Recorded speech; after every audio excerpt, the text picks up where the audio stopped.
नमस्कार, मैं हूं आपके साथ नम्रता शर्मा। रविवार का दिन एक बहुत बड़ी और बुरी खबर लेकर आया।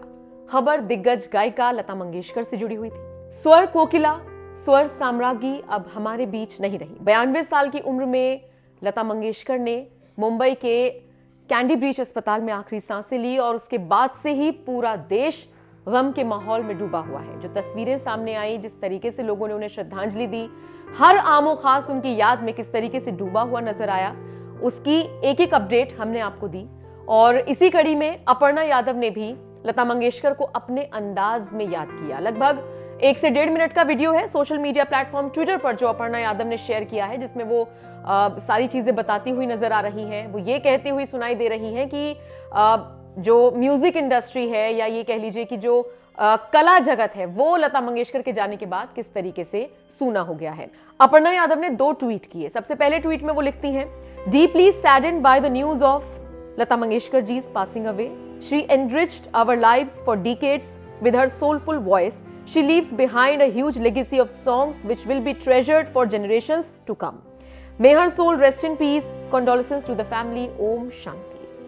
इसके बाद अपर्णा ने अपना एक वीडियो शेयर किया और उसके साथ उन्होंने लिखा, स्वर साम्राज्ञी भारत रत्न लता मंगेशकर जी का निधन कला जगत के साथ साथ पूरे देश के लिए अपूर्णीय क्षति है। ईश्वर उनकी आत्मा को शांति प्रदान करे और उनके परिवार को ये दुख सहन करने की क्षमता दे। ओम शांति। इसके साथ उन्होंने हाथ जोड़ने वाली इमोजी बनाए और आगे #लता दीदी लिखा।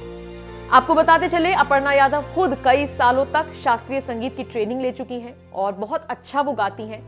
इस पूरे क्षेत्र से वो जुड़ी रही हैं कई सालों तक। प्रोफेशनल ट्रेनिंग जिसे हम कहते हैं वो ग्रहण कर चुकी हैं, वो शिक्षा वो ले चुकी हैं। यही वजह है कि उनका इस क्षेत्र में काफी रुझान है।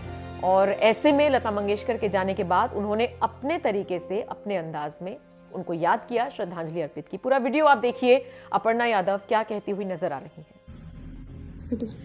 नमस्ते, मैं हूं अपर्णा यादव और आज 6 फरवरी 2022 हम सभी भारतीयों के लिए, खासतौर से संगीत प्रेमियों के लिए, पूरे विश्व में एक बहुत मुझे लगता है दुख भरा दिन है, क्योंकि हमारे बीच में परम आदरणीय भारत रत्न से विभूषित स्वर सम्राज्ञी पार्श्व गायिका आदरणीय लता दीदी हमारे बीच में आज नहीं है।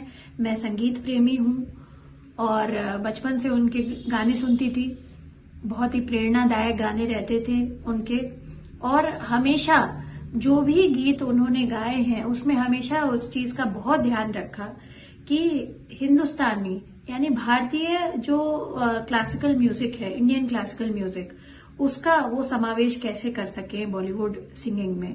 तो ये हमारे आगे आने वाली पीढ़ी के लिए बहुत ही प्रेरणादायक रहेगा। It will be very inspirational. मैं अपना दुख और शब्दों में व्यक्त नहीं कर सकती, बस इतना ही कह सकती हूँ कि स्वर हमेशा अमर होता है, स्वर अजर होता है। उनके भी गीत हमारे लिए हमेशा एक प्रेरणा का स्रोत, एक अमरता का स्रोत बने रहेंगे। और आज वो हमारे बीच में नहीं है, इस चीज का दुख तो हम लोग कभी नहीं भुला पाएंगे। पर मैं यही कहूंगी कि मेरी श्रद्धांजलि है उन्हें,